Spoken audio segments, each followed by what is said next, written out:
But the senator, while indoctrinated, could not explain his toxicity.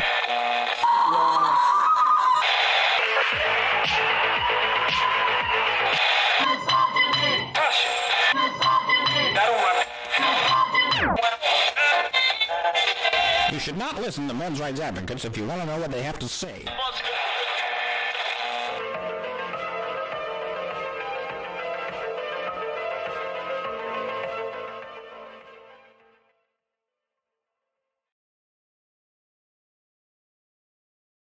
What's up, party people, and welcome to HBR News number 179.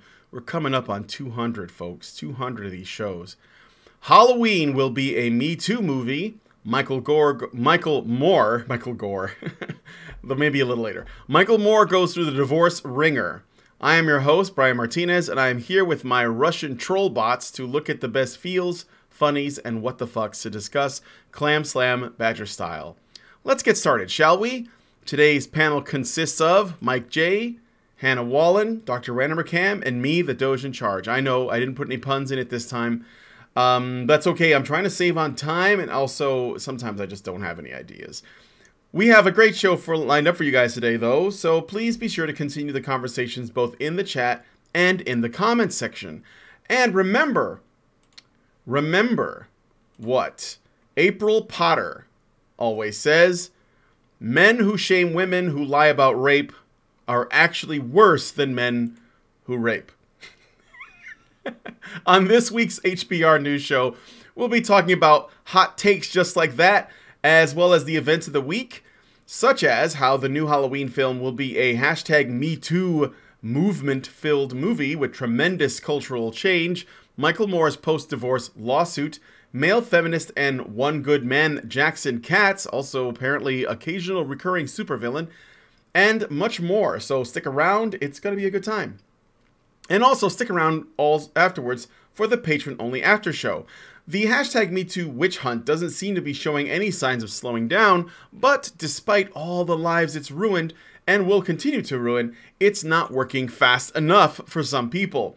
There is a new hashtag, because this is how we change and destroy society, hashtags, that has emerged as a snarky, passive-aggressive answer to the often posed question, why didn't you speak up earlier?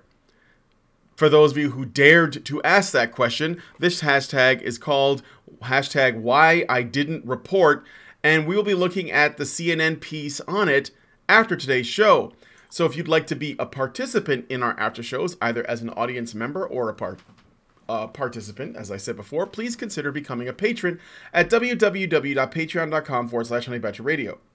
And if you don't want to wake up one morning to find yourself unable to find our content because YouTube finally dropped the axe on our channels, go to badgerfeed.com. That is badgerfeed.com. Also, one other thing.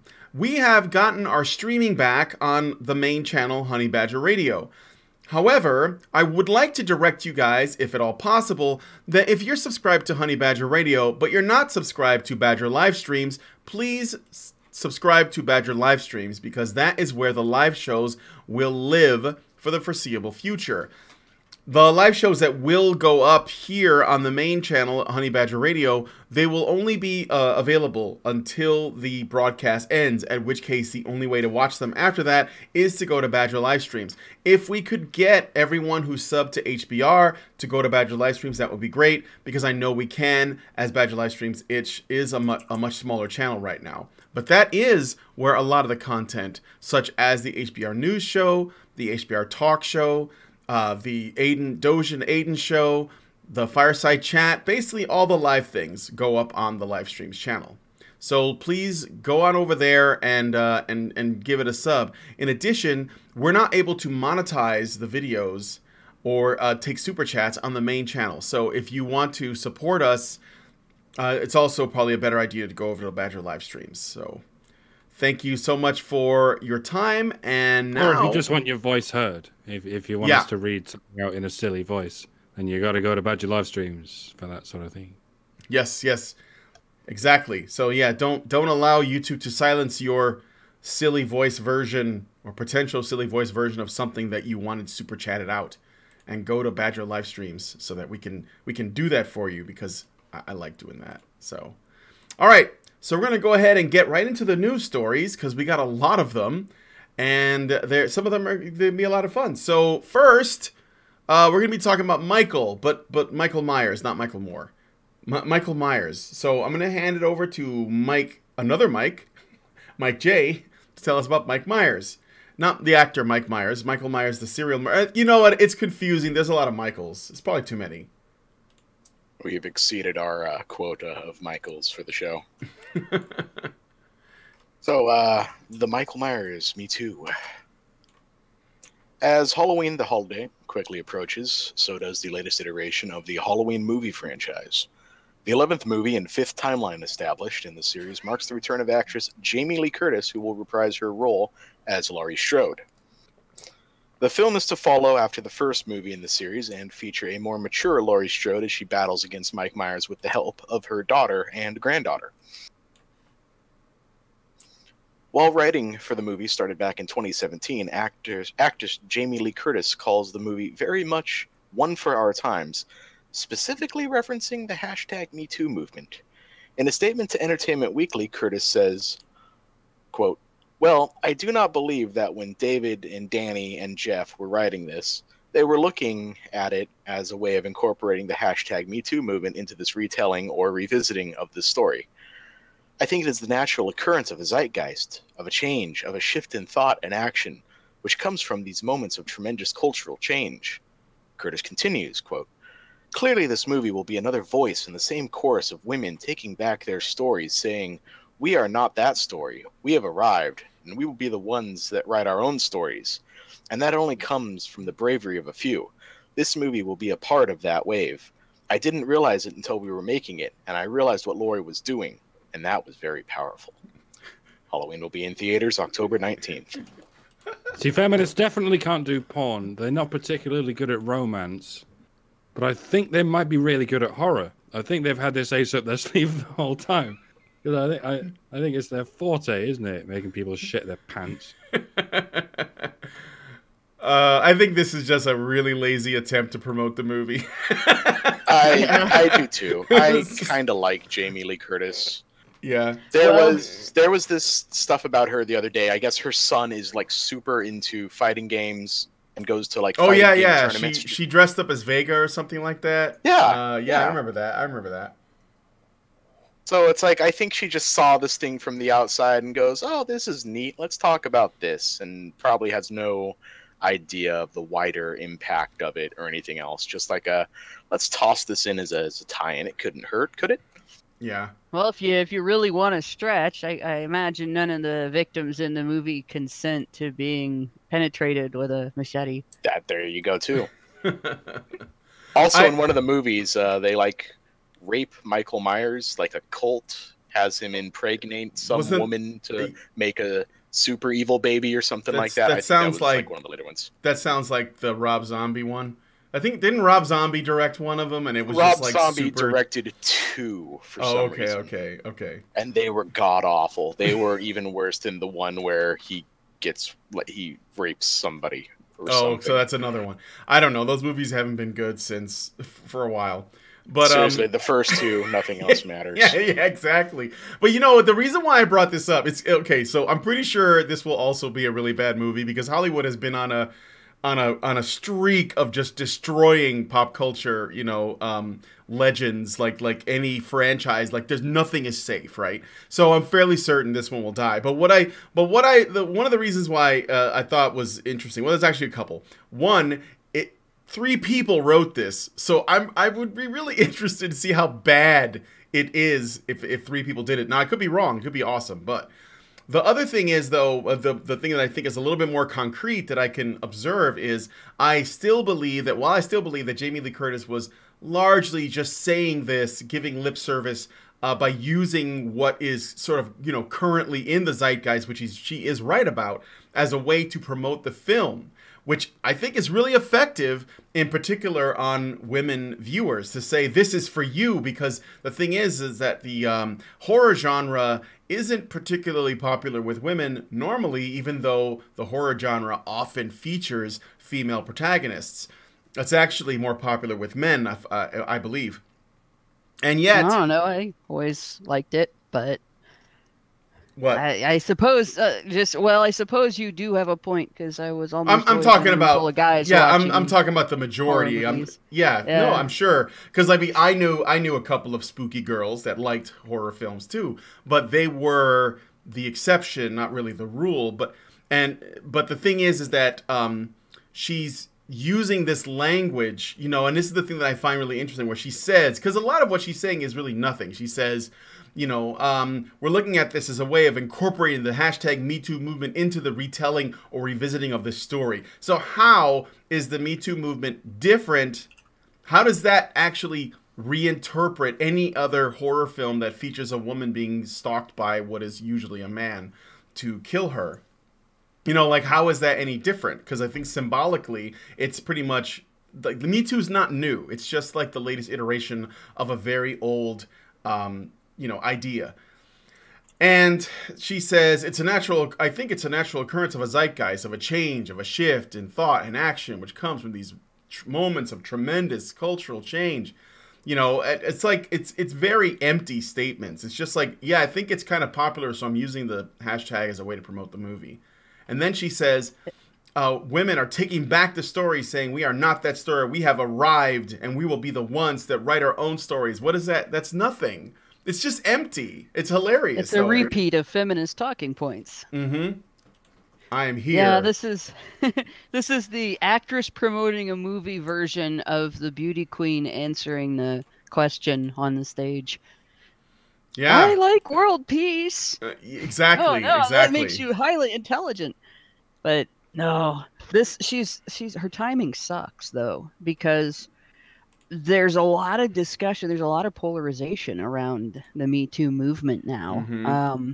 It's been, people are starting to figure out that the driving feminists behind Me Too were not honest when they promoted it. They weren't honest about what their goals were with it and what they wanted to do with it and what it was really about for them.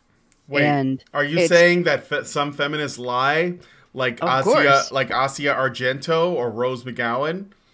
And it's starting to become blatantly obvious to normies that this is not about empowering women. This isn't Take Back the Night, which, by the way, was kind of the same as Me Too, but people didn't figure that out for years and years.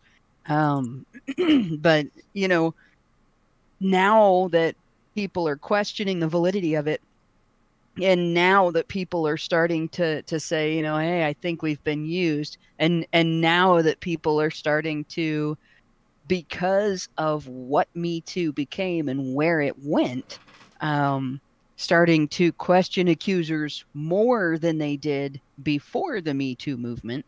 Now she comes out with, yeah, this is going to be a Me Too movie. Brilliant. Mm-hmm. Watch it because it's relevant. That's basically what she's saying.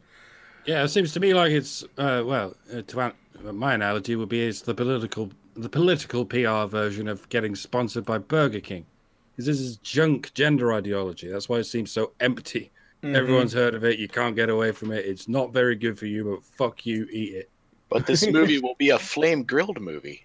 They'll bring back the Szechuan sauce. The only thing is you're not going to be able to have it your way. You got to have it her way. So they've written it with 3 people instead of 1. And as they say, when something's written by 1 person, it's a horse. When it's written by a committee, it's a camel. Now, a horse raping you is more deadly than a camel, but does that mean a horse is more likely to rape you than a camel? Keeps the more you think these questions. Yeah, I should have been asking myself about camel rape long ago. I'm glad you brought this to my attention.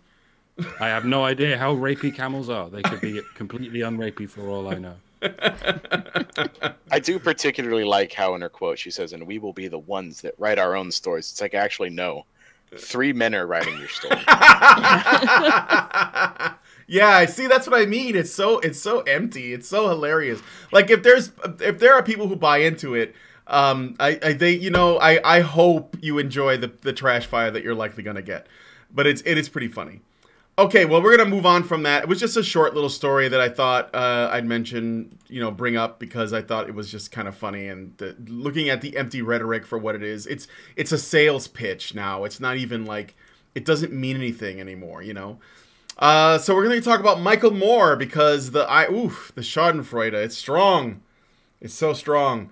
Okay, Mike J, if you could. This is another Mike. Yes. Almost probably worse than Michael Myers. We've got like 6 mics in this room. It explains all the feedback. So, less, not more. Michael Moore, documentarian, activist, and baseball hat enthusiast, has been engaged in a messy lawsuit with his ex-wife, Kathleen Glenn, following their divorce in 2014. Glenn, who is also a filmmaker, claims that Moore has been withholding profits from her on movies they produced jointly. Moore claims that the lawsuit is a smear campaign, with his lawyer, Kenneth Warner, calling it an attempt to, quote, smear Moore in the press with her false allegations, and that Glenn, quote, gratuitously included highly personal and confidential information in her petition in an apparent effort to increase public exposure and try to embarrass Moore. The suit has revealed Moore's negative income reporting to the IRS for the years 2014 and 2016.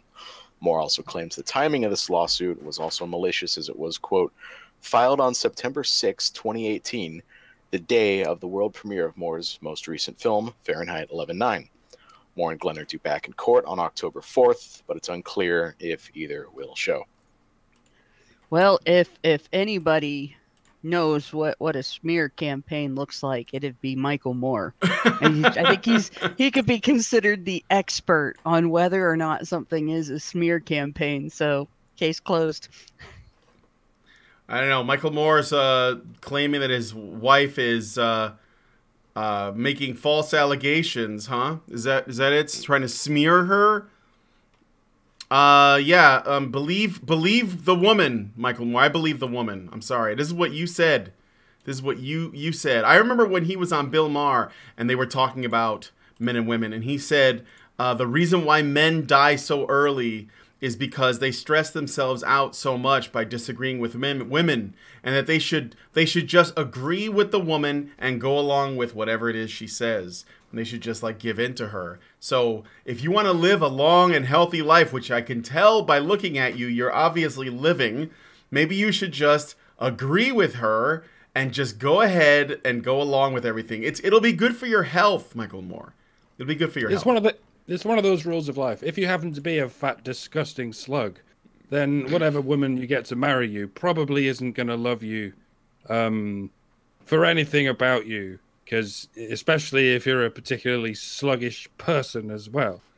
But if you go really, really fucking full on Jabba the Hutt, then no court will ever believe that you domestically abused her. Because you can barely swing your arms further than a T-Rex. So just keep going, Mike. Just keep on piling on the pounds, and then no jury would ever convict you of any wrongdoing. Because you're essentially planted onto the toilet like the ficus you are. Mm-hmm. Also, you can't blame your wife or your divorce for the ridiculously pathetic failure that was your movie Fahrenheit 11/9. Nobody watched it because it's just not good, and no one was interested in your partisan hackmanship. So, anyways, other than that, I hope the best for you, but this is like what happens. This is the situation for men. Do you understand now? Now that it's happening to you, this is the thing that I get annoyed with is that, male feminist types and SJW types, they shit on men. They call them incels. They call them misogynists. They laugh at their problems until they have those problems. And all of a sudden, it's like, oh, he was all about believe the accuser when it came to this whole like Kavanaugh shit, but with his wife, no, that's different. She's lying about me, obviously, because I'm one of the good guys. I'm not somebody that does that. All right, well, I gotta go. And now you're an incel, Michael. Yes. You what? You've been involuntarily celibate for the last year of your marriage. Weird. It happens to married men as well. Okay, so CR DeFlora gives us $5 and says, Michael Myers, may I stab you repeatedly? V, no. I forget what the V stands for. I think it's Michael Myers. Oh, man. French Honey Badger gives us $5 and says, participate as a participative participant to the participatory participation. Also, tax optimization from Michael Moore, thinky face. Yeah, avoid Michael Moore, the guy who's basically like everyone should be paying their fair share, has been like, you know, apparently dodging taxes a bit, trying to avoid paying his fair share. Who'd have thought that somebody like that would be a hypocrite? Either that or his work sucks so bad he's not making any money. Yeah, or he's not making any that money. One's not much of a stretch. Yeah, because his work does suck pretty bad. Well, he should probably still pay his fair share. But there we go. That might be the case. Okay. Yes, Black Knight Fool says even 9/11 Fahrenheit was a smear. Yeah, it was. So was Bowling for Columbine. I used to like those movies, and now I look back and I'm like, what the fuck was I thinking? They're such crap. But anywho, that was it. I just wanted to briefly touch on Michael Moore's situation because I thought it was interesting. And we'll go on to the next story unless there's any final thoughts on this. Oh, wait, I got a really big super chat just now. Hold on. $20 from Miles Kinslow. Where are all the skeptics / atheists who apparently believe evidence in this believe women era? You know, that's a good question. I think a lot of them have really dropped the ball on that. I don't even understand it, to be honest. But, well, I do. No, yeah, you have to believe women because you have to be skeptical of the patriarchy. In order to be sufficiently skeptical of the patriarchy, you have to believe women all the time. That's, I think... Except for women like me.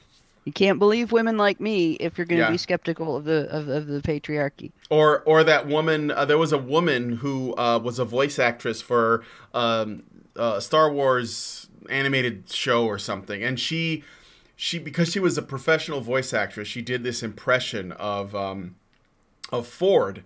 And basically did this hilarious sort of, you know, parody of her speech and making these, you know, and it just basically like making fun of her, right?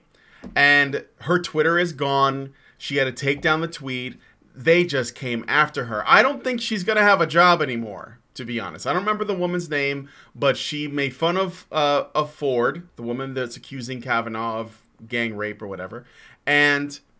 she made fun of her, and that was, you shouldn't do that. On Twitter, made a video, and it's all over the place, and they're coming after her. So she probably will lose her job, at least. Wait, you're telling me that there was a harassment mob sent after a Star Wars woman? Yes. And we're not supporting the woman? Yeah. But that's not how these things work. Exactly. Well, she's the right kind of target, so... you know how it goes. She's an unwoman. Gotcha. Yeah, okay. She's not a woman anymore. She's lost her womanhood. Okay, so moving on to the next story. Speaking of Me Too, because it doesn't stop. Man reacting, responding to Jackson Katz. The uncertainty of the Kavanaugh / Ford allegations is being turned into a teaching moment for men by Jackson Katz. On Facebook, I've seen an excerpt from Katz's The Macho Paradox, Why Some Men Hurt Women and How All Men Can Help, shared around by feminists and normie non-feminists alike, which really is another way of saying mild feminists. Just want to interrupt here for a second because my parents were English teachers. That's a badly written title. That's a very badly written title. It could be taken in an entirely different way than he clearly meant. Yeah. And he should not have written it in that particular order. Yes. Just so what you're talking about. Yeah. Why some men hurt women and how all men can help. Hurt women. Yeah. We got to do our fair share to hurt women. You guys are way behind. What? Way behind hurting women. On hurting women. Women hurting quota. Yeah. We gotta get those numbers up. Those are rookie numbers. Katz argues that the hashtag #MeToo movement in some ways says more about men than it does about women. Of course it does. From an ABC News article about how men are reacting, Katz says, quote, "What I've been saying for the past year is that all these women coming forward to talk about what happened to them means that millions of men and young boys have been engaging in that behavior. It's not just women having this happen to them. It's boys and men that are doing it." Katz says that within the politics are men's reactions to the Kavanaugh 4 testimony, quote, which range from fear of being held accountable more than 30 years later to anger to a belief that no one was committed, or no wrong was committed. A lot of people who defend Kavanaugh, I think they probably believe he did this behavior, but it's okay because boys will be boys. There are probably some men who are defensive and feeling vulnerable because of the question of the past coming back to haunt them. While a lot of men are happy to see accountability because they are not happy with the behavior of other men. The excerpt from Katz's The Macho Paradox, Why Some Men Hurt Women and How All Men Can Help, has recently gotten a boost on social media. So yeah, it happened that it helped out Jackson Katz's presence a bit.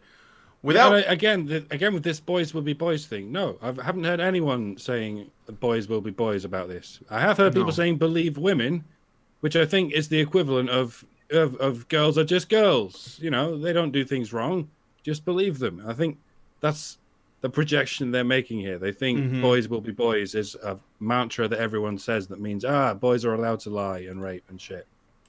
And in the meantime, we actually do have mantras like listen and believe women and shit. Well, the other one is that if millions of women are making rape accusations, that means millions of men and boys are committing rape. No, it doesn't. It doesn't mean any of them. It's an accusation. An accusation is just an accusation until there is evidence. If there is not evidence, it doesn't mean anybody did anything. And of those who are telling the truth, it's already been demonstrated in research multiple times that most rape is committed by a small percentage of the population that is already criminally violent in other ways. Not that for every person who has made an allegation, there's somebody out there, a different person for each one, that's guilty. That's not the case at all. Right. So it doesn't mean that.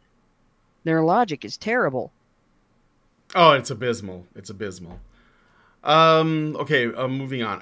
The excerpt from Katz's The Macho Paradox, Why Some Men Hurt Women and How All Men Can Help, has recently gotten a boost on social media. Without reading the whole thing, it's about an exercise Katz conducted in which he asks men and women the same question. What steps do they take on a daily basis to prevent being sexually assaulted? The men don't think about it, and the room is mostly silent.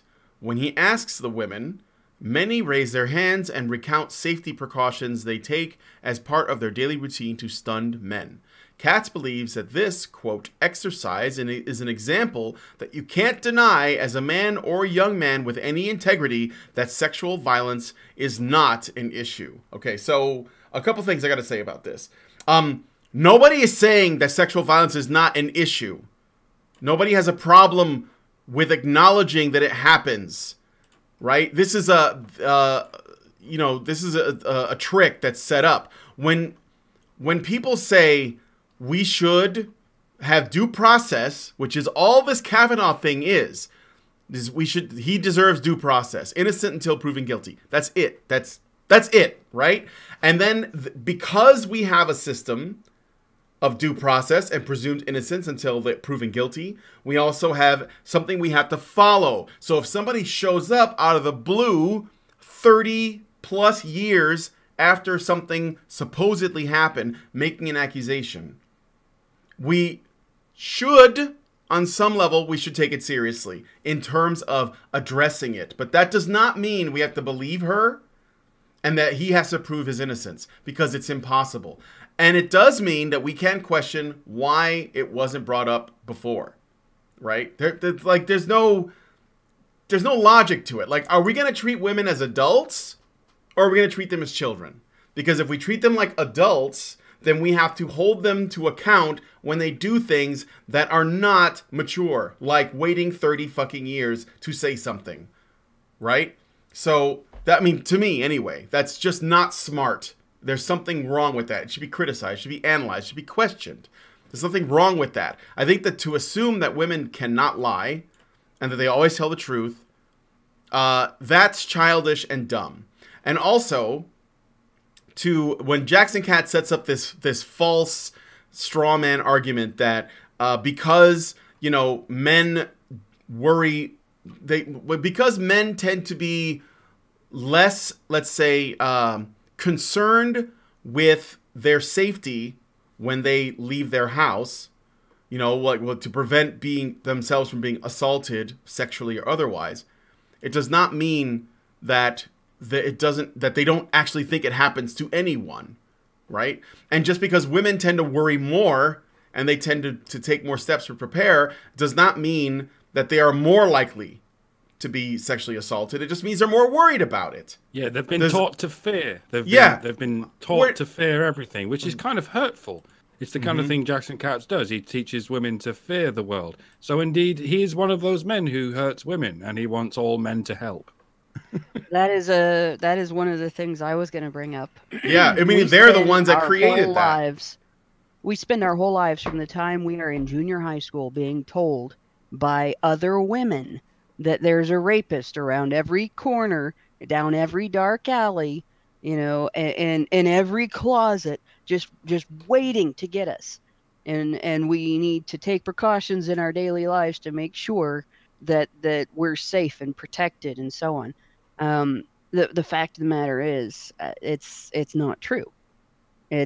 We're not in that level of danger, and we don't have to be constantly afraid to go out and do things and worry that it's going to happen to us. But the other end of it is, one of the reasons that men don't think about it isn't that men are never in danger or that men never learn to mitigate danger. It's because as boys growing up, they learn it so well that it becomes ingrained to be aware of your surroundings automatically, to pay attention to the people that are around you automatically, to be ready to deal with an attack automatically. And men are more ready, their reflexes are more ready, their awareness is more ready, and their ability to become aggressive if they have to is more ready than that of women. It's that way when they're little boys because of the way they play rough with each other. And it's really sneaky and underhanded for this guy to use those questions in that manner. Because if he's actually studied the two genders, he knows that. He knows men are not going to be consciously necessarily thinking of their safety because they already have learned so much about protecting themselves that they don't have to think about it. Well, there's one other thing. They're so shocked when a woman does something really stupid. One other thing Karen describes when one of her family members was almost dragged into a fight with gang members because the girl he was with yelled at them for committing a crime in public. Mm-hmm. One other thing about men, too, is that not only are we sort of conditioned to it, but we don't benefit from, being afraid. We're not conditioned to fear it. We're conditioned to confront it. So when we go out, you know, men are more likely to suffer from violent crimes than women are in public, like out in the open. It's possible that women might be more likely to suffer from sexual crimes, but violent crimes should not rank below sexual crimes. We somehow give that more value, but I don't think it is. And I think that if you just look at, are men more at risk or less at risk when they are out and about? They are more at risk of violent crime. And if you were like, if a man ends up in prison for something minor, he's also at a much greater risk for sexual crime, and not just from men, right? But we don't acknowledge the existence of that, and part of the reason is because what Jackson Katz is measuring is not the actual rates of crime. He's trying to measure people's feelings about victimization. And naturally, women tend to feel more anxious, more afraid, more concerned for their well-being, for violence, that might be visited upon them. But it's not. It has no basis in reality. It has basis in what they feel. And it's a feeling that people like Jackson Katz had put in them. So it's like he creates the disease and then he diagnoses it as a problem that all men have to take responsibility for. Well, and there's also the fact that women have that.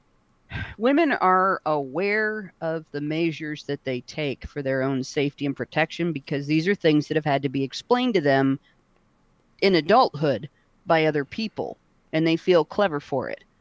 Men do exactly the same things and more because they had to learn it from example and experience when they were growing up. And they don't necessarily feel clever for it. They just take it as a normal thing. And they actually, I've seen them really get disgusted with women for not knowing these things. And I've also seen some really stupid stuff from women because of that lack of awareness. I think I've brought this one up before. You drive through a parking lot in a grocery store where people's families are going in and out, and you'll see at least once every time some idiot woman walking into the store with her face in her phone as she crosses where the traffic goes back and forth, and the guy she's with will have to grab her by the shirt or the coat and stop her. Because I've seen that over and over again. And I've actually seen guys pull women out of traffic, and the woman gets annoyed. Like, how dare you do that to me? Well, what is he supposed to do? Let her get hit by a truck? Yeah. You know, and of course women know when they're being, because they feel, it's, oh, I did something normal. Do I get a cookie? And of course men aren't going to be aware of it, because they just do it. They just do it all the time. Yeah, if you ask him, incredibly dishonest for a man to use a question like that to shame other men. Yeah, it's like asking a man, when you go out at night, what do you wear? Do you wear your short shorts? Your shortest short shorts and your flimsiest vest? He might say, well, no, of course not. I just wear my shirt and my jacket and my trousers. I don't think about it. And this is because men don't have the option right of walking around in short shorts and vests unless they really, really want to draw attention to themselves. Whereas women do think about that because they have many, many options in terms of what they can wear safely and not be gawped at by normal strangers. Exactly. Also related to that, I just learned about this before the show started, so I wasn't able to put anything in, but I think it's related real quick. Donald Trump commented on this whole Kavanaugh stuff, and he said some pretty triggering shit, so I thought I would share it real quick. President Trump said Tuesday that Supreme Court nominee Brett Kavanaugh's experience of being accused of sexual assault marked a difficult moment for young men. It's a very scary time for young men in America when you can be guilty of something that you may not be guilty of, Trump told reporters on the White House lawn as he left for an event in Pennsylvania. You can be somebody that was perfect your entire life, like me, and somebody could accuse you of something. Trump said that he hoped that there would be a vote on Kavanaugh's confirmation at the end of the week and hoped it would be a positive vote, though he added the caveat that ultimately, we're going to have to see what the FBI says. I remember my college days, Trump said Tuesday. Everybody was drinking, and they used to drink a lot of beer. And there was nothing wrong. Touting energized crowds at his recent campaign rallies across the country, Trump said the Kavanaugh confirmation process is like a rallying cry for Republicans. When asked what his message was for young women, because NBC tried to get him on that, Trump responded, "Women are doing great." But I'm sure people are losing their mind, but he's not saying anything in my mind that is particularly controversial, except it's a scary time for young men in America. Apparently that's something you shouldn't say. This is great. I really, really hope it's so great that it turns out, everything turns out fine. Kavanaugh gets on the Supreme Court, because then we will have two on the Supreme Court whose life experience has driven home to them exactly how important due process is as a civil right. And who have absolutely no love for the Democratic Party. Or feminists. Hashtag punished Kavanaugh. This is the thing. Feminists have really shot themselves in the foot if they don't find some way to get rid of this guy, because now they have galvanized due process activists. They have driven home to him how bad they are. They've made it so that they'll never be able to go into the Supreme Court and argue in front of this guy that it's important to believe women over all other things, because he now has seen the damage they can do firsthand. And it's too perfect. It's the best thing that could happen if he gets in there. And I think he will, unless something worse than what's come out so far. Because, I mean, yeah, they've got somebody accusing him of getting in a bar fight in college now, because nobody else has ever done that. That's totally disqualifying, right? I hear he drank beer at 17 as well. Oh my God! Masturbated at 15. Oh my God! Oh my God! Well, most of my school is disqualified now. Bury him under the train tracks. When I was in high school, I went to 2 parties. I hosted one of them, and it was a pool party, and my parents were chaperones. And the other one was one a girl had just to see if my classmates could have a good time without getting drunk. Those are the only 2. I was not as cool at school as I was other places, because everybody in town knew my parents, and I'd get in huge trouble. But in any case, I just, the idea that they're coming out with these stupid little things and making such a big deal out of them, they're going to end up driving this guy so far away from being tolerant of their viewpoint that they're going to be fucked for like the next 50 years. I just want to say, they'll have influence on the next people. Yeah, exactly. The next judge and the judge after that. And as long as this story is remembered, they're all going to have their eye sort of cocked in that direction. Yeah, no, for sure. The reason why I thought the last bit was funny, when it says, when asked what his message was for young women, he responded, "Women are doing great." I think it's funny because I think they were hoping he would say something like, basically that goes against the narrative that the Democrats and the feminists have been pushing, that it's just terrible time for women. We're like this close to the Handmaid's Tale. They're going to lose all their rights. We're going to put them in sandwich mines and baby factories. It's going to be Mad Max Fury Road all over again, even though it's never happened before. And he says women are doing great. Like, he goes right up against it. You know what? Women are doing just fucking fine. They're doing great. Why are you so hell-bent on scaring the shit out of them? And I love that comment. I think that says, it's 4 words that says so much. So I'm glad he said that. And he also said it's a scary time for men.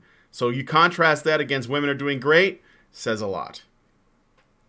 I think this Handmaid's Tale thing might be an American thing. We don't make this comparison in Europe quite so often, for reasons that become obvious when you think about it. I'm going to see if I can start bringing up the Handmaid's Tale in a sort of apocalyptic way, and see how long it'll be before I'm called Islamophobic for it. Yeah. I wonder. wonder. We're not going to get a Christian takeover like the one in the book, but we're getting remarkably close to another group of people who wear robes and shit. Yeah, right. I mean, Lindsay Lohan's religion. Is that what you're talking about? You saw the thing. Oh, yeah. You all saw the thing. Yes. We're not doing a story about that. It's No. It's Too much cringe. Religion of kidnapping other people's children? Yeah. That was a Freaky Friday. I did do a thing on that, but crap. Okay. So anyway, moving on. Any other thoughts on this Jackson Katz crap? I mean, it's not like we didn't see that coming. I'm sure Michael Kimmel would have also gone public, except he's still dealing with a sexual misconduct allegation, so he's probably going to have to lay low for a while. In before Jackson Katz is accused, by the way. Yeah, he's gotten really quiet, hasn't he? Michael Kimmel's been not since the accusations came out. He just went off the radar entirely. Mm-hmm. It's time to lay low, buddy. It's time to lay low. Yep. Okay, so I got some super chats here. Ciara de Flora gives us $5 and says, why do many not think Ford should have come forward much earlier about the assault and not decades later? Because the people who believe that shit believe that women are babies that don't know how to do anything and that we should essentially just change the rules for them.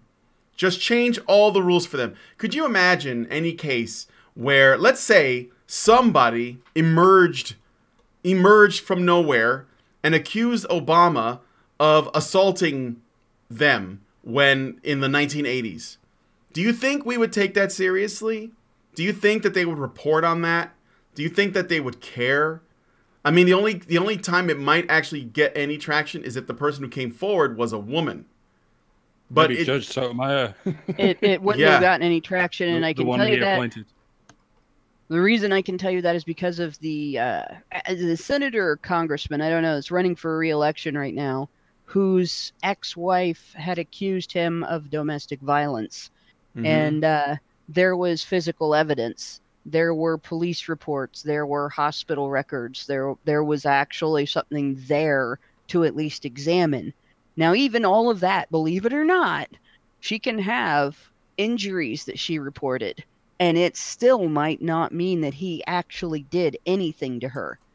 You know, now, if there's video of it, if there were witnesses, if there was audio tape, like there was the 911 call with O.J. Simpson where he's in the background screaming and yelling, things like that are evidence. But I personally know one guy who was falsely accused, whose accuser showed up in the courtroom with bruises, and he was able to prove he was somewhere else when she got those bruises. So, you know, it can happen that there's physical evidence of injuries and the guy's not guilty. But they're not even talking about that. Mm-hmm. They just aren't, like, the only news media that's talking about this story is Fox News, the Yep. right-wing media. The left-wing media aren't talking about it at all. And they're not talking about one of the senators from Ohio, Sherrod Brown. He had an accusation that came out, and his wife, his ex-wife, admitted that it was a false accusation. She has come out and said, "I lied. You know, I was just mad at him. I got a false frivolous restraining order. I cannot stand Sherrod Brown. I'm opposed to Sherrod Brown as a candidate. I think it was really ridiculous the way his office answered me when I wrote to him about the Campus Save Act. I will not be voting for Sherrod Brown, but it fascinates me, and to see that he's been through a false allegation and is still loyal to the feminist party line, I guess you could say. And I would defend him against that false allegation. Just because I don't like his politics doesn't mean he's not still, you know, entitled to the right of due process. But the news media doesn't cover this stuff because they're Democrats, and they do toe the progressive, Marxist, feminist line. So they're okay. Yeah. No, it's true. It's because he's on the right side of the political spectrum, and I think that's what I was getting at. You know, it's like, but it also would shift if it's, you know, if it was a male accuser. Nobody, we'd be laughed out of the room. Like if a man came forward and said 30 years ago this guy did something to me, there would be no follow up. Like we would hardly even hear about it, even from the right wing media. Because they have a hard time seeing men as victims. And, you know, I mean, look at Corey Haim struggling to get this whole pedophilia thing addressed. Now, I mean, you know, he's not doing the best job of not seeming a little unhinged while doing it. But the point is that he's been, you know, talking about this for a long time and nobody's taking it seriously. And then this, like, you know, Ford comes out of nowhere and she gets to be in front of Congress. That's how seriously they take it. You know, Patton Oswalt put on a fucking shirt saying "Believe her," along with a whole bunch of other Hollywood cunts that don't actually understand how the law works, and they take it very seriously. So it's definitely very selective. This whole thing is so retarded. You know, and I don't see an end anytime soon, unfortunately. So, but anyway, let's move on to the next story. We're gonna be talking. Hopefully, we're gonna get some good news now. Okay, so the College Fix. A University of Arkansas student, John Doe, says that the university punished him despite exculpatory evidence, and in the process violated his due process rights. The incident allegedly occurred in October 2017, after which Jane Roe, his accuser, had left a Halloween-themed party. I hope there was no cultural appropriation going on there, so everybody should have been arrested. She confirms that she was not drunk before or during the encounter, which occurred at his apartment. Roe initiated sex, and afterward they talked about Roe's previous relationship with her ex-boyfriend. Doe, this is the man, then invited her to go downtown where he was picking up friends. She allegedly protested when faced with having to leave the apartment. She was angry that he was choosing his friends over her. Her protest, saying, quote, "This always happens to me," woke up Doe's roommate, who says that she didn't sound drunk. She threatened to kill herself, and after he had dropped her off at her home, she slit her wrists. Holy shit. Do not take women like this home. Her roommate's boyfriend found her and called 911, during which Roe blamed it on her recent breakup with her ex-boyfriend, which had not happened that day. After that, Roe was accused of sexual assault by the Title IX office. You know, if you're going to call the woman Roe, you might as well go right ahead and call the man Wade. Yeah. Or just do away with both of them and call them both Sam Hyde. I'll just call them John and Jane. Sam Hyde raped Sam Hyde, and then Sam Hyde killed Sam Hyde, and Sam Hyde will never get away with it. I believe that. I'll just change it from John and Jane, because I think that's probably better. The Title IX office, because that's what you do when you've been sexually assaulted, refused John's request to have his interviews recorded, and the investigation revealed that Jane never claimed that there was a use of force, intimidation, or threat. She claimed that she could not remember much and had not been wearing underwear on the way to the hospital, so she had assumed that they had sex. She also claimed that it was Tuesday. She also claimed that she couldn't remember getting angry at John.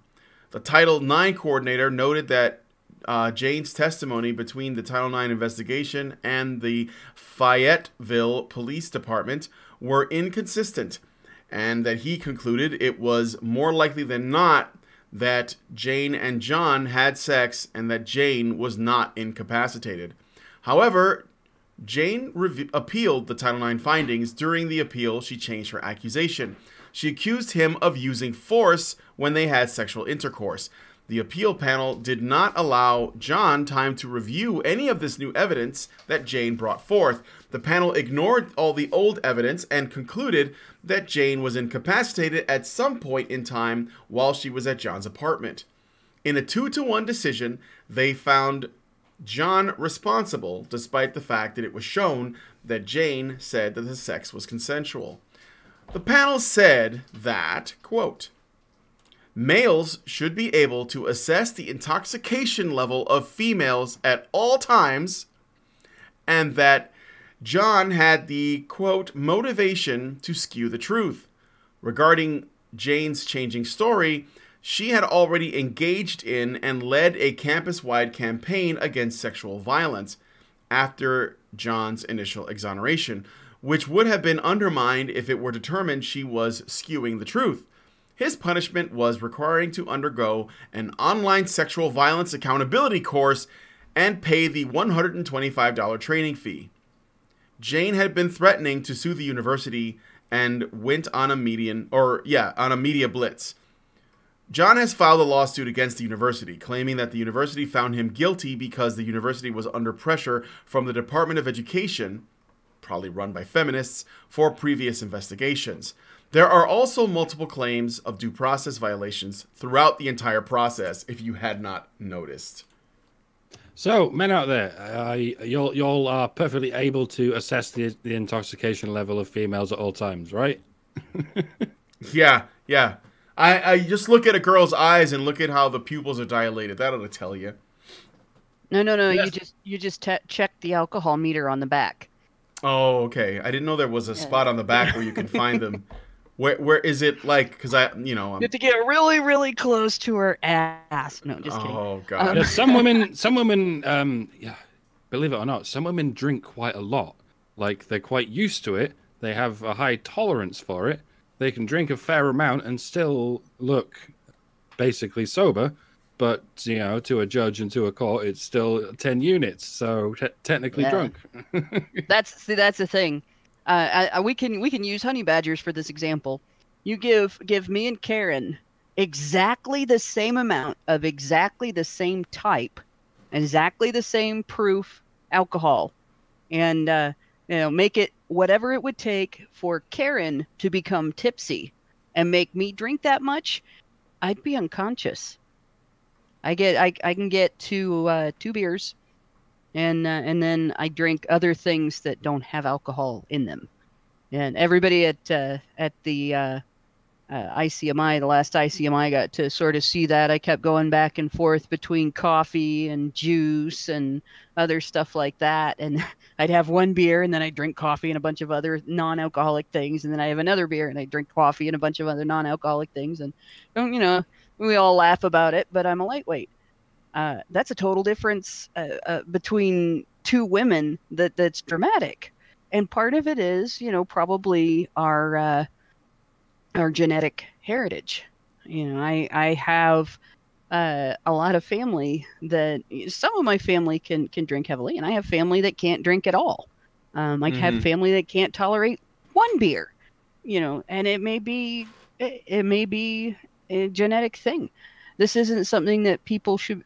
Girls think they need to keep up with guys. Girls think they need to drink as much as possible in college and still pretend to be sober. And it's ridiculous. And they get this idea from feminists that they can do anything men can do, and they don't have to have any consequences for their behavior. And then they end up in situations like this, and then they throw temper tantrums because the consequences happened anyway. Well, unfortunately, when you make bad decisions, you face consequences. And I'm not talking about you deserve to be raped because you were drinking. No, you sometimes make bad sexual choices when you're a little bit drunk. And that's still your choice that you made, even if you had a couple of beers. If you were able to get up and walk out of there by yourself, if you remember what you did, if you were able to articulate what you wanted, if you were able to engage physically in the activity, you were not too drunk to refuse. And so your consent is valid. And this idea that a guy should be punished because a woman has regrets about a decision she made is going to destroy the ability of heterosexual youth to get together and form relationships at all. It definitely needs to stop. And this university's response should have been exactly the opposite. They have this chick out there slandering them for a decision they made in a case in which the police department didn't consider the guy guilty. The police department didn't go after the guy for the crime, for the alleged crime. The university is not responsible for the girl's regret either. Right. They should have filed a complaint against her, taken civil action against her. Yeah. Not reverse their decision. Yep. This Title IX shit is just it's fucked up. Like what we're seeing. This is that's a crazy story. I thought it was gonna be good news. I'm sorry, guys. This last one, though, I swear to God, it is good news. But I'm sorry, Hannah. Were you done? I was done. I was okay. done. And even if I hadn't been done, I was going to have to be done at that moment anyway. Oh, okay. Anybody else got any thoughts on this the story that we just did? I wonder if there were any red flags that told you that if you sleep with a girl, have a one-night stand, wake up the next day and say, hey, let's go hang out with my friends, and then she screams, this always happens, I'm going to kill myself. There's got to be something in between there that tells you, oh, I know, it was her talking about her boyfriend the entire time they were on their date. maybe that's a red flag. There's definitely some things you should be looking out for. Although, if you ask me, I would say just focus on your studies while you're in college. Don't have sex with women in college. Yeah, there's a 3-date rule for a reason. That's not just for women. You date someone 3 times before you fuck them, just so you can figure out how fucking crazy they are. Mm-hmm. It might take 3 dates to figure out how crazy someone is. Or it might just take meeting them 3 times and having 3 long conversations with them before you can assess that this probably isn't a good idea. Yeah, might want to assess how much of a disease risk they are, considering between the total number of various STDs that are in existence now, half of the population, statistically, half of the population is infected in the United States. That doesn't mean that actually half the population is infected, but that's how many infections there are out there. So you just judge character, and don't be afraid to slut shame. Maybe you don't have to do it out loud, but maybe your decision-making process, if your decision-making process is something that feminists would be calling slut shaming, don't feel bad about that. Yeah. You have the right to defend yourself against these things. We live in the age of social media, so it should be really easy for you guys to figure out who the thoughts are and either just patrol them and stay away from them and just discriminate. That's it. Just avoid the thoughts. For your own good, by the way. We talk of it in terms of slut shaming, but really don't think of it in terms of don't go near these women because too many men have been around them. No, don't go near these women because of the revolving door of men that you'll be walking in and out of. If that's what you want, then fine. But don't stick your dick in crazy. I think that's the first law already, isn't it? Absolutely. Absolutely. All right, so I got some super chats here. Berserk gives us 20 secs and says, young boys, meaning from age 0 to 12? I forgot the context. That was a little while ago. Censor Duke gives us $5 Australian and says, Jackson Katz's name was wasted on him. Yeah, it's actually kind of a cool sounding name. It's too bad about that. Tyler Preston gives us $2 and says, they're now trying to tie Kavanaugh to Gamergate.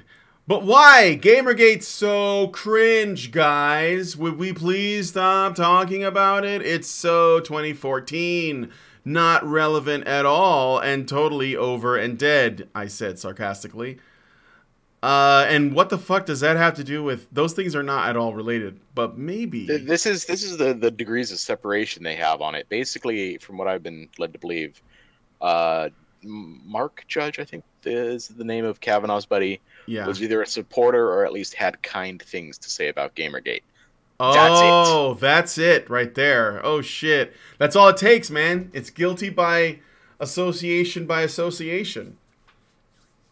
By commentary on association.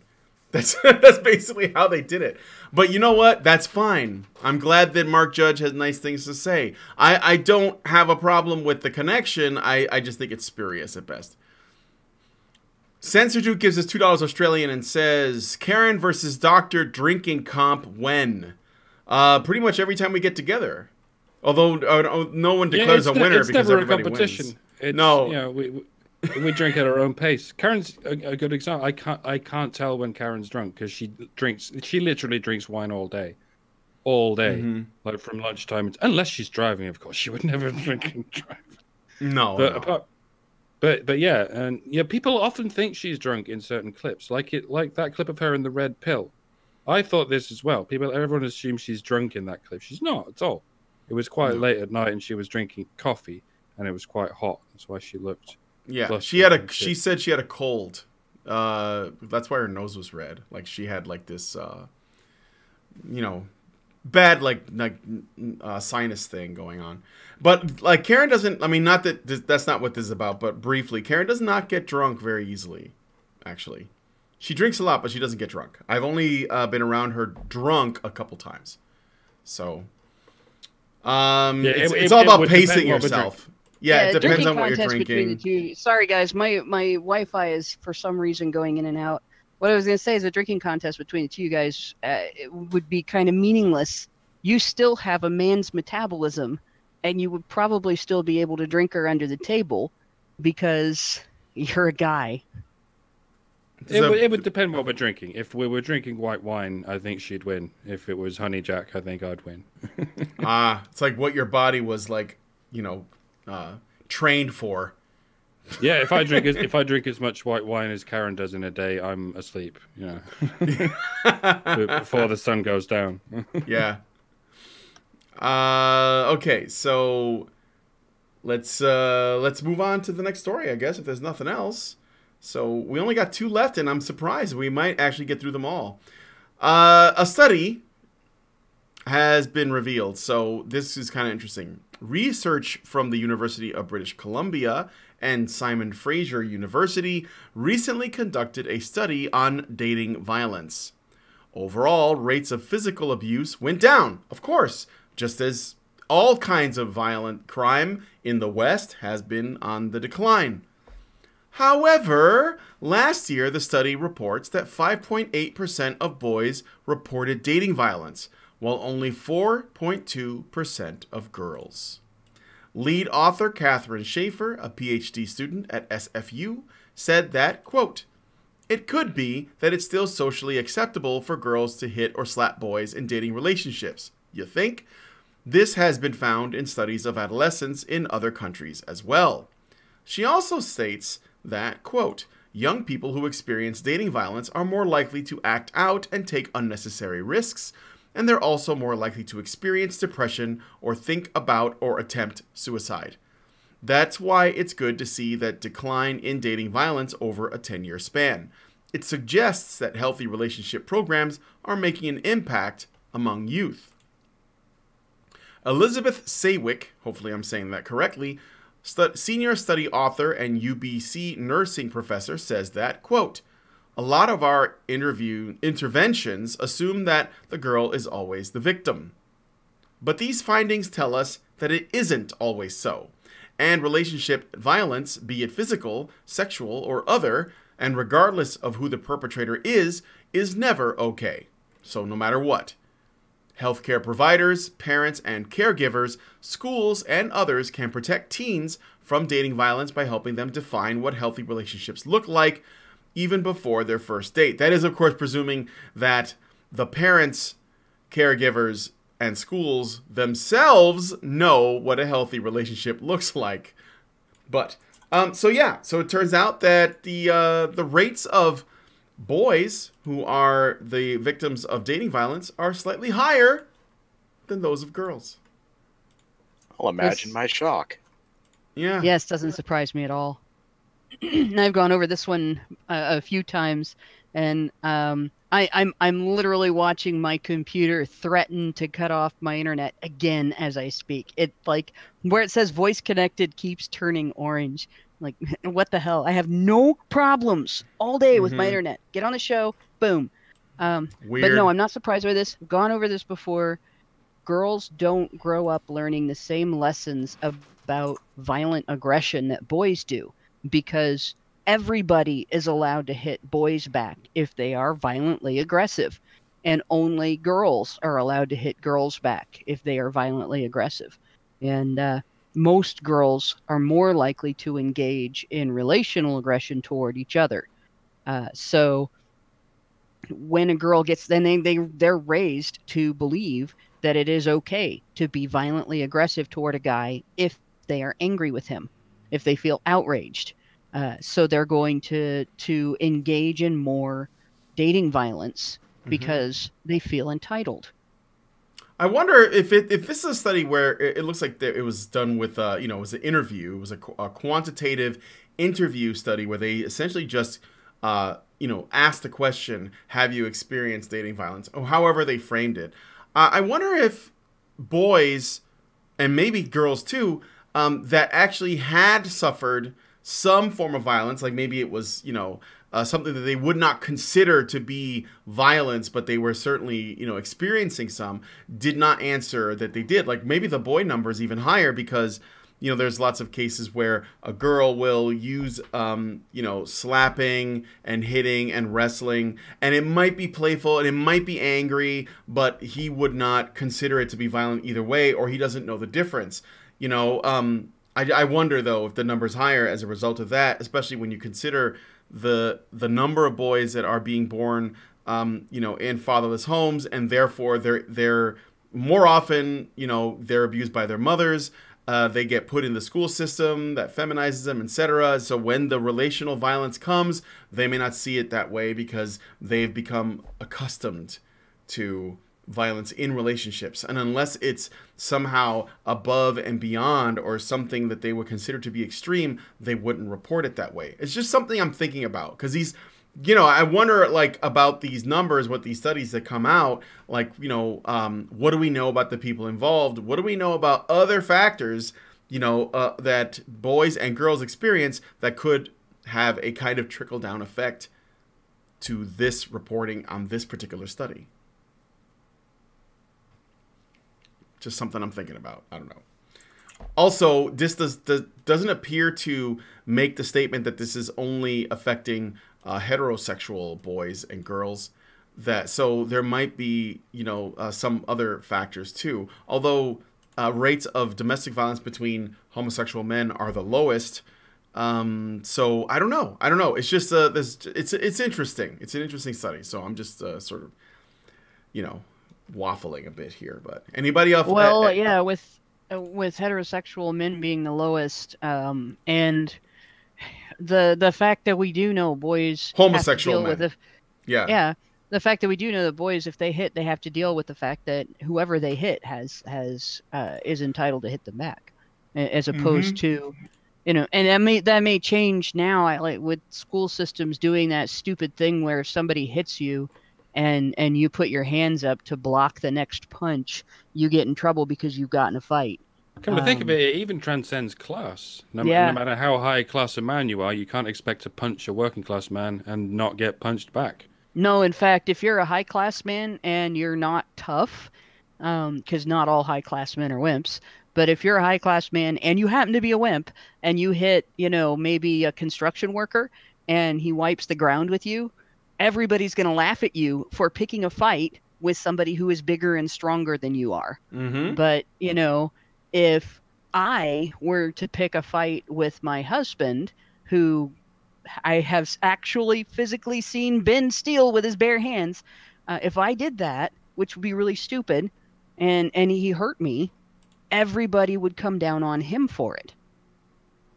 And, of course, feminists excuse, well, just because you are aggressive doesn't mean it justifies a beatdown because you're a girl.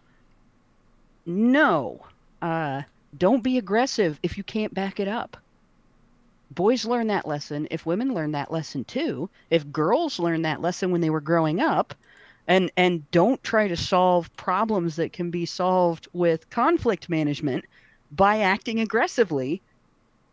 If girls learned that same lesson growing up, if they weren't protected so overprotected against dealing with violence as a consequence of initiating violence, then maybe they wouldn't grow up to hit their boyfriends and they wouldn't grow up to hit their husbands, and we would get rid of about 2/3 of domestic violence.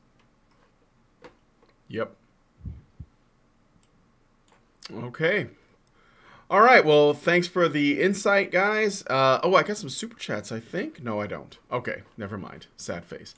Let's move on to the last story then. Let's see here. Oop, there we go. Vladik Filler fought the law and he won. A lawsuit has been settled for a man cleared in a sexual assault case.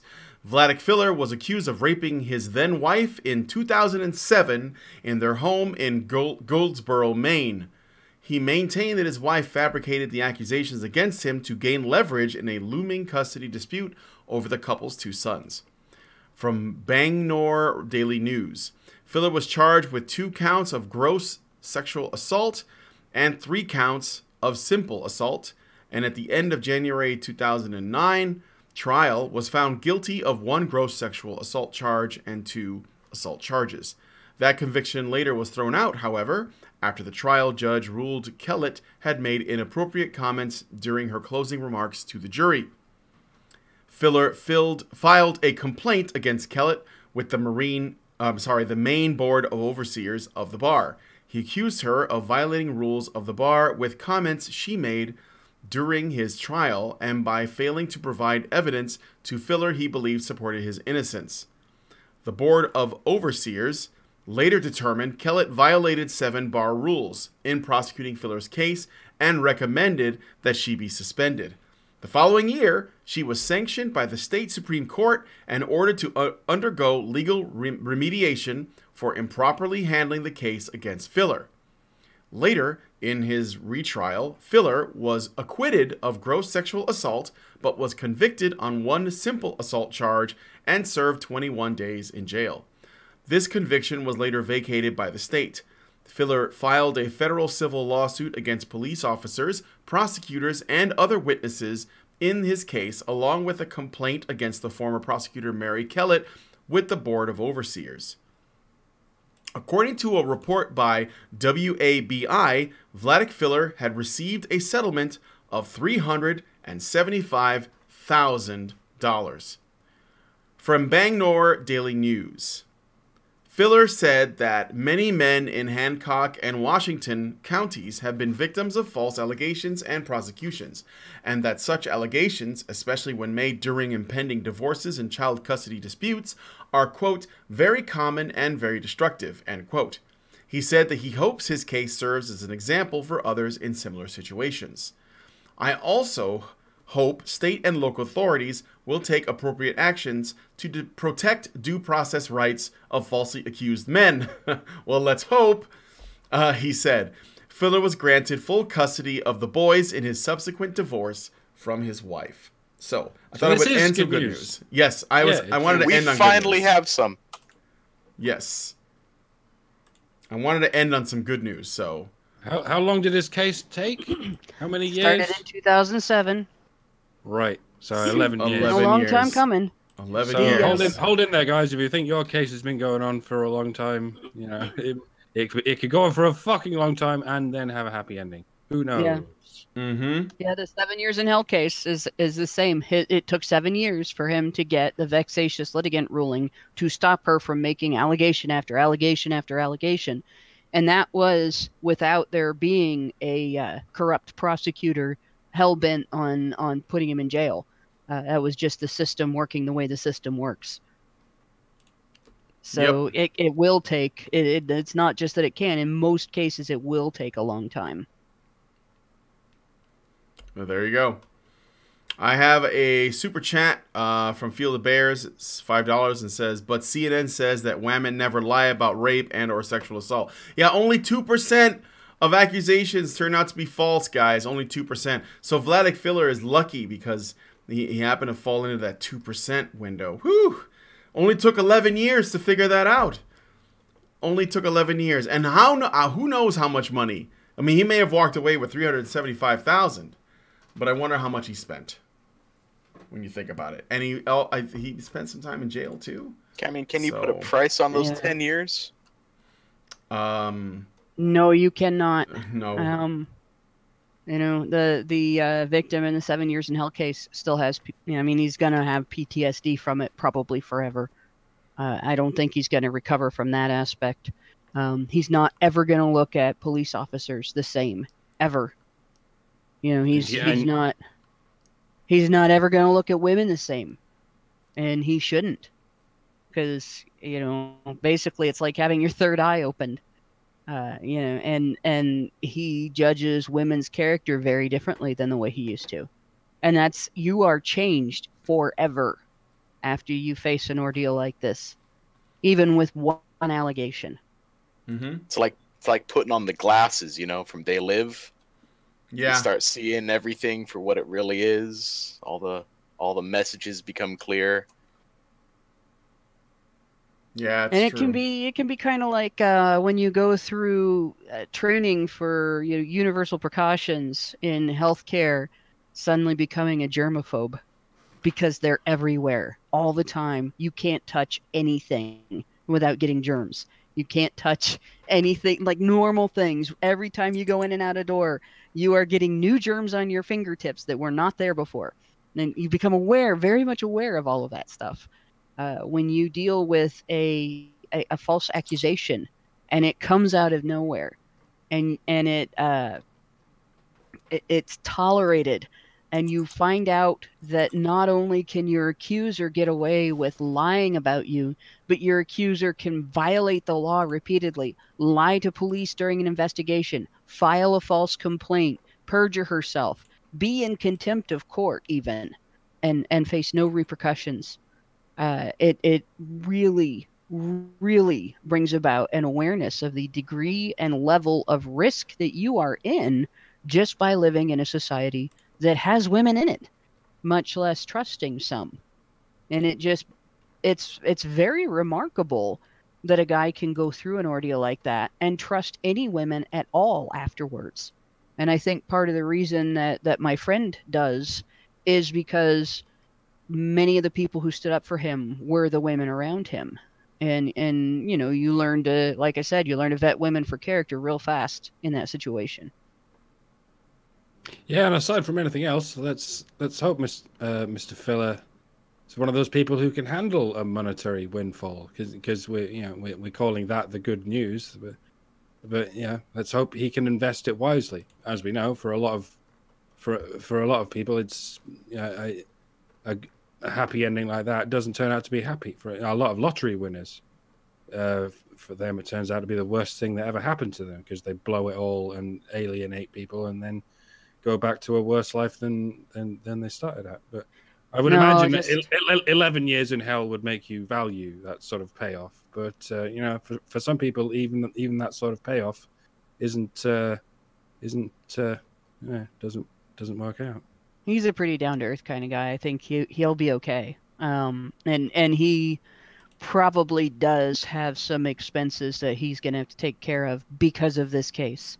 But aside from that, so it's not going to seem like as big of a windfall as it is. The other thing that makes this a really great piece of news is this is an example of the state and the individuals in responsible positions in an area of the state being held accountable, facing consequences for doing this to men. This is a consequence. Somebody's ass is in a sling right now because this man won this money. And that is a big deal. Also, AVFM's been covering this story for a while too. They were there for him. I wasn't part of the group at the time that this started, and I wasn't involved in the coverage, but A Voice for Men was there for him for almost the entire ordeal. Mm-hmm. Yeah, it says, this, when I do this search here, it goes back at, 2012, probably before that, 2011. So yeah, it looks like they've been involved since the beginning. And they've been following this pretty closely. So yeah, they've been involved from that far back. Did they? There were actually several men who went out and went to court with him and everything. So they were supporting him through all this, yeah. Yeah. Well, there you go. All right. I wondered if our case would go on for 11 years. It could. I hope not. I wonder if Dankula's case goes on for 11 years. It could, but I hope not. Hopefully, we'll have our appeal heard, and hopefully we'll win that, and it'll be done and over with. I really hope Buddha's alive at the end of Dankula's case. I just thought about that. Oh, I don't know how old that pug is, but I hope well, so now too. He's immortal. Yeah, he lives forever on the internet. He's a meme now. So, congratulations. Congratulations. Although that means he's illegal in Europe. Damn it. He was illegal before it was cool. Illegal in Europe. Yeah, he was illegal before it was cool. All right, so let's see. I got one more super chat, and then if there's any final thoughts on this stuff, if there isn't, we'll just move on to the after show. So Ciara Flora gives us $2 and says, "Let us welcome the new member of MGTOW, Vladik Filler." Is that what you mean? If anything, I think he's been MGTOW for a while because he's been dealing with this for a bit, and I'm pretty sure that'll do it. Any other final thoughts on any of the stories, guys? We now have the mainstream, the normie in the United States talking about false allegations, talking about the importance of due process, talking about how much evidence matters, and this, 5 or 10 years ago, the men's rights movement never would have expected to happen so soon or in this manner. Believe it or not, by creating this situation, the progressive end of the left, the feminist Marxist end of the left, they've done us a huge favor.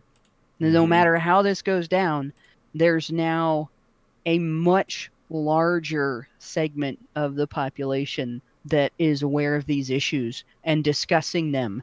And I don't think it's going to go well for the Believe Women #MeToo crowd. Yep. Yeah, and it's not as though MRAs can claim the victory at all, but people who advocate for the rights of men can, if we're talking the literal definition of that thing. People who advocate for the rights of men have been going on about due process for many years now, and I don't know. We're all going to be forgotten by history, folks. But I think the messages we put out there will stick in people's craw, even though they'll never admit that there were people sticking it in their craw. They'll just go. They'll assume it was their idea all along. Yeah, and that's fine. As long as you fix everything, that's fine. I got one more thing. If you're arguing with people about the Kavanaugh case on social media, and you run up against somebody that, when you go back through the thread, you're basically seeing the same 4 or 5 arguments, just reworded and reused to fit whatever it is you just said, that's a professional troll. Disengage. There's a whole host of them out there arguing this case. Okay. Yeah, that's good to know. And we're going to go into the after show now. We're going to be talking about this story. This new hashtag called Why I Didn't Report, which is basically women explaining why they're not coming forward until now. And of course, it's all a bunch of... It's cancer. It's cancer. Can you have an apostrophe in a hashtag? Doesn't that fuck it up? Yeah, I don't think you can put punctuation in a hashtag. Oh, so it just didn't. Oh, yeah. It just looks annoying. Sorry. Maybe it should have been like why I didn't report, didn't do. I mean, they managed to shrink the rape accusations all the way down to Me Too. Surely there's a punchier way of saying why I didn't report. How about why not, bitch? Well, just why not is fine. Yeah, why not? Yeah. Maybe there should be a hashtag that actually is that they would use that is so large that they can't actually fit in a story with it. It just takes up all the characters. They need to get hit with hashtag accountability gap. Yeah.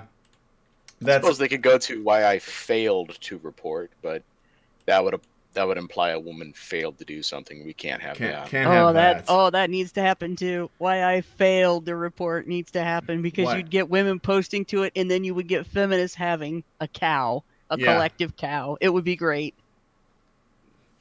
Yeah, that's a good idea. Or just why I fail. Okay, so anyway, we're going to go ahead and get out of here and go to the after show. So once again, hit that like button, please. Subscribe to the channel. Join us in the after show by becoming a patron at patreon.com/honeybadgerradio. In addition, if you are watching this on the main channel at Honey Badger Radio, please come over to Badger Live Streams to subscribe. This is where all the live shows will go. This is where they will live. So you probably want to watch them there. And this is also where all of the people are partying at. So if you want to be a part of the discussion, come over here. Come over to Badger Live Streams. We have cookies.